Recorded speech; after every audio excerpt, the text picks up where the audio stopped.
Hello, എല്ലാവർക്കും welcome. നമ്മുടെ പുതിയ വീഡിയോയ്ക്ക് സ്വാഗതം. സോ ഇന്ന് നവംബർ 18 സോ നമ്മുടെ ലെവൽ എന്ന് പറഞ്ഞാൽ 25,775 എബോ ക്യാൻഡി ക്ലോസ് ഇട്ടുവാണെങ്കിൽ നമ്മൾ അപ്പ് സൈഡ് നോക്കും.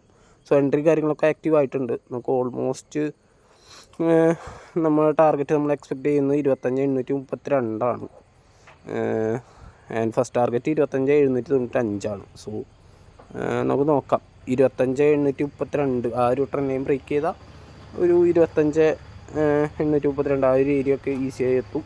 നമുക്ക് എന്തായാലും വെയിറ്റ് ചെയ്യാം. സോ നമ്മൾ ഫൈനൽ ടാർഗറ്റ് എക്സ്പെക്റ്റ് ചെയ്യുന്നത് ഒരു ട്രെൻഡ് ബ്രേക്ക് ഔട്ട് ഉണ്ട്. സോ നമ്മുടെ ഫൈനൽ ടാർഗറ്റ് കിട്ടിയിട്ടില്ല. നമുക്ക് എന്തായാലും വെയിറ്റ് ചെയ്യാം. സോ നമുക്ക് എന്തായാലും നോക്കാം. സോ ഈ ബ്രേക്ക് ഔട്ട് ഒരു 25,853 ആ ഒരു ലെവല് ടു 25,928 വരെയൊക്കെ എത്താനുള്ള പ്രോബിലിറ്റി ഉണ്ട്. സോ 853 ഹോൾഡ് ചെയ്തില്ലെങ്കിൽ നമ്മൾ എക്സിറ്റ് ചെയ്യും. സോ അതാണ് നമ്മുടെ പ്ലാൻ. നമുക്ക് ഓവറോൾ ഇന്ന് നമുക്കൊരു 50+ പോയിൻറ്റ്സിൻ്റെ പ്രോഫിറ്റും കാര്യങ്ങളൊക്കെ ഉണ്ട്. സോ ഇന്ന് അത്രയ്ക്കൊക്കെ ഉണ്ടായുള്ളൂ. So good by.